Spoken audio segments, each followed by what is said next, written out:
Hello, hello. I am live. I am live streaming on LinkedIn. So I am looking here for LinkedIn and I am looking over here for Instagram. So I'm live streaming in two places. Say hello to me if you are here. I can see comments come up on LinkedIn if you're here. And I will be able to see them also on Instagram. So, happy to have you here. So, for those of you who do not know me, I'll do a quick intro. My name is Carrie Cohen. I am a licensed psychotherapist for 25 years. I'm also a marriage coach and relationship expert. And I've been working with couples for the majority of my career and started really focusing my training on couples 15 years ago. On the personal side, I was married and divorced in my 20s and am currently coming up on 19 years actually with my husband.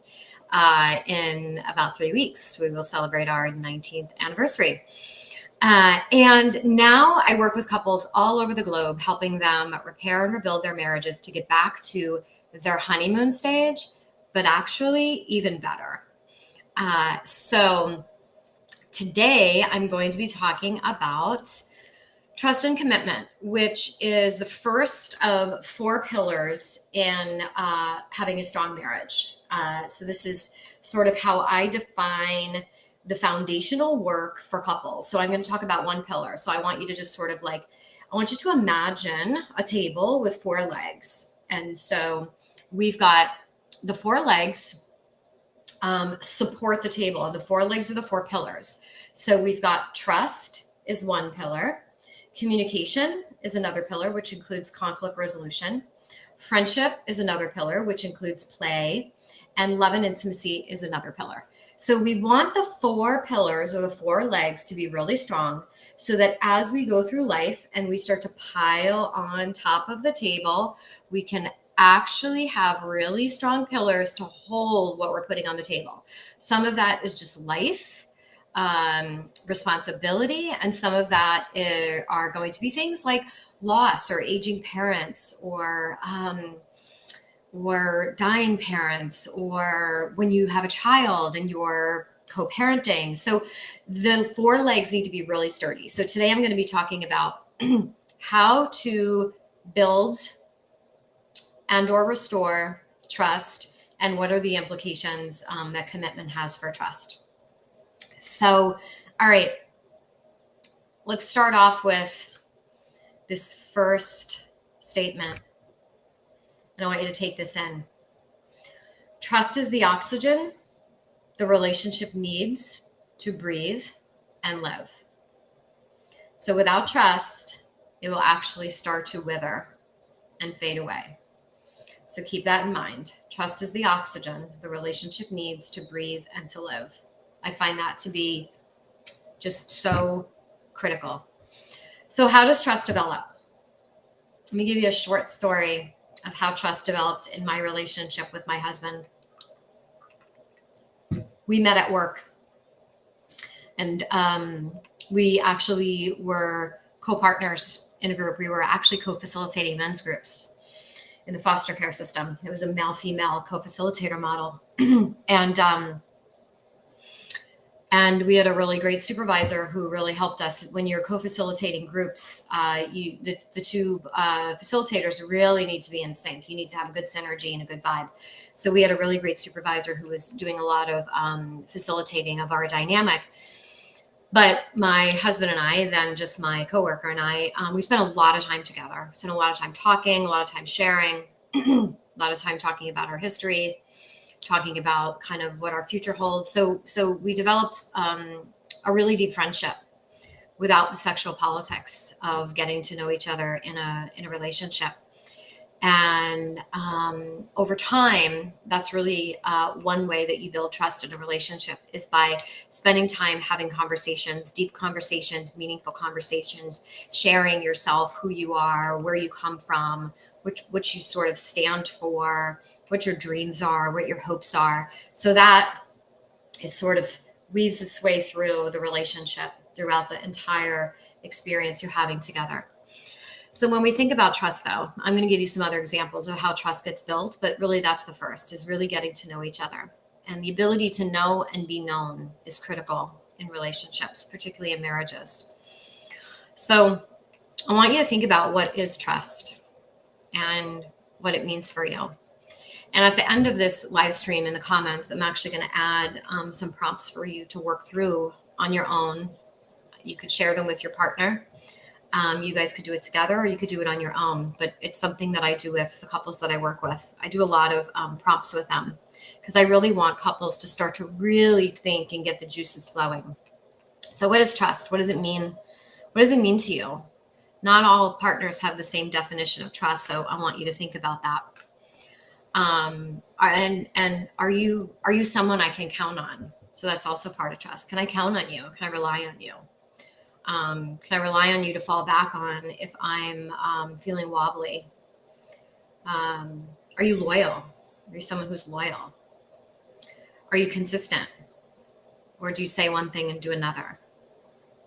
And are you fully committed with both feet in, or are you straddling the fence? Do I feel safe with you? And do you protect our relationship? So these are all ways in which we can think about trust. How do we trust? How do we start to develop trust? What does trust mean to us? How do I think about it? How do I experience it? How do I demonstrate it? So if we're going to look at trust, it's really important. If we're going to look at trust in our romantic relationship, it's really actually important that we look at like where we first learned it. And we first learned it actually at the very beginning of our life. So Erik Erikson developed the stages of psychosocial development. And the first stage of psychosocial development is trust versus mistrust. And this starts at birth and it goes to about 12 to 18 months. And we start to develop a sense of self-trust and a trust in the world and a trust in our caregivers by the repetition of we have a need, we express that need, the need gets met, and we feel satisfied. So we have a need. I'm hungry. We express that need by crying as a baby. Our mother or our father comes and feeds us, and we feel satiated. We feel satisfied. And that's one example, but of course we have many needs. So when your basic needs are met in that way, the repetition of that cycle repeats itself again and again, you learn that the world is trustworthy. And this is how we start to feel safe. But if your parents are unpredictable and unreliable and your needs are not met, you start to actually experience the world with anxiety, fear, and mistrust. And we do bring that into our other relationships.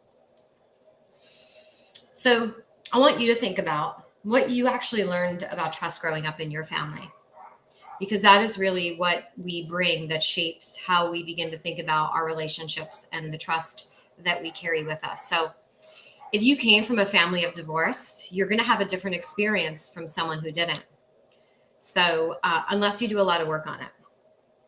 I personally did not come from a family of divorce. However, I did have a divorce in my 20s. And as I said, I was married and divorced in my 20s.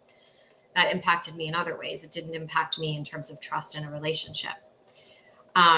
If you came from a family that was emotionally volatile, then you may need more safety because there's going to be a lot of unpredictability. If you came from a family where no one got you, like no one really understood you, you may actually need to feel understood as part of your personal trust blueprint. Or if you came from a family with a depressed mom, I would say dad too, but moms actually have more impact on this. I'm sorry, moms. I know we have a lot of responsibility in raising our kids. So if you came from a family with a depressed mom, you may have felt ignored, lost, not attended to. And receiving attention from your spouse is going to be really, really critical. Now, it's really helpful to know that because there are going to be all sorts of ways that that's going to play out, and people can act out on that where they need attention for something and they are seeking attention in negative ways and their spouse does not know where that comes from. But in the work that I do with my clients, one of the things that I do, and I do really well because I've been doing this so long, is what I call pattern analysis. So I really understand what the patterns are that this couple, this individual, the two individuals and the couple are repeating. I understand the patterns, and then I analyze where they come from so that we can then actually start to reshape how they are manifesting and playing out. Okay, so let's think about, now I want to sort of bridge the gap with commitment. How does commitment actually build trust?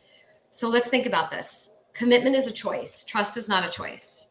Trust is something that we actually have to cultivate and develop inside of us and learn and build. It's not a choice. Commitment, though, is a choice. And it is one that we choose every single day, okay? Even through really hard times. It is not saying, forget it, we could just get a divorce, I can go find somebody else. It is choosing it every single day.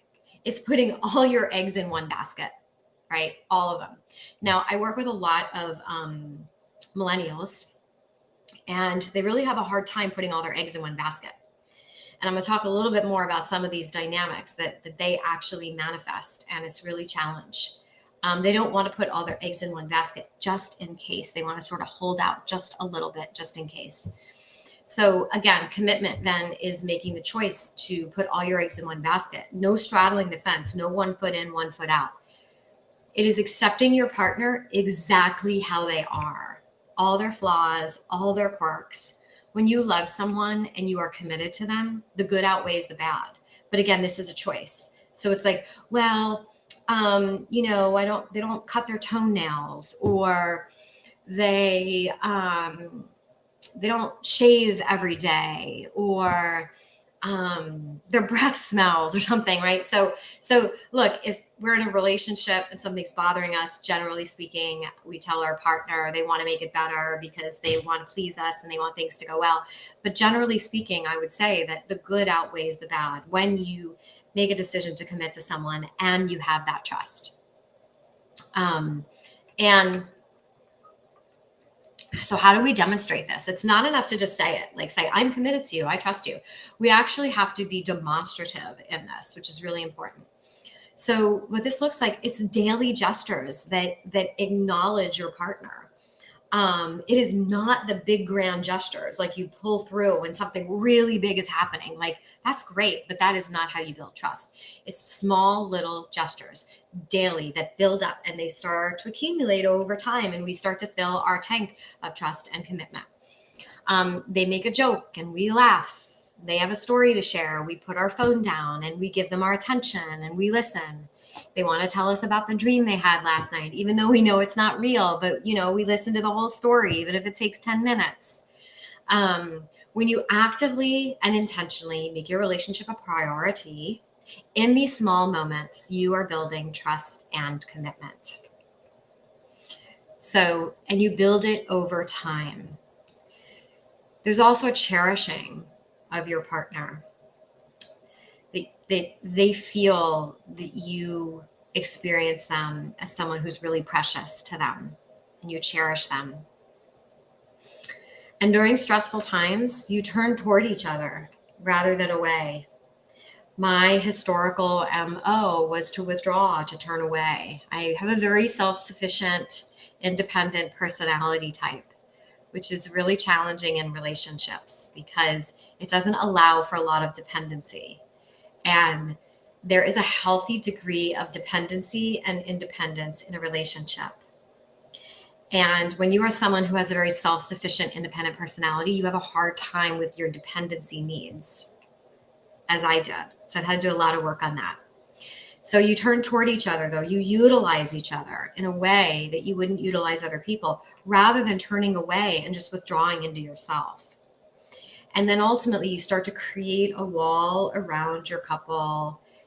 It's a sacred space. It's a sacred, protected space that you create for your couple. So I want to tell you a little bit about some of the pitfalls and what to watch out for, how to avoid them. So when you start to develop a confidant outside of your marriage who you share things with that you wouldn't share with your spouse. So that is definitely that's one of the pitfalls to watch out for. If you violate the protective space with your partner by sharing something with someone else that they confided in you on, I believe what happens in the marriage should stay in the marriage unless you both agree that you can share it with somebody else. Here's a big one. This is a big one that I see lots and lots of couples do. You nurture what's missing in your relationship rather than nurturing the gratitude for what you have. Okay, so and what I mean by that is you focus on all the things they're not doing for you. That's nurturing what's missing. And you forget all the small things that they are doing for you. You may even have a fantasy partner who gives you all of the things that leaves you wanting for nothing. And I say fantasy partner, it's sort of this imagined person in your mind. It's this hybrid partner, someone who they would meet all my needs. If they would do this for me, they would not forget this. They wouldn't ignore this. They would just know this. They'd be able to read my mind. They'd be able to do this. And along those lines, another pitfall is always thinking that maybe you could do better. And actually thinking about your ideal partner who's still out there, thinking it would be easier to just call this one quits and start over. I can assure you it is not easy to start over. And I would not start over unless you really had to. Now, as I said, I was married and divorced in my 20s. I started over. So I met my first husband at 18. We got engaged at 24. 18. We got engaged at 22. We got married at 24. And I was divorced by 27.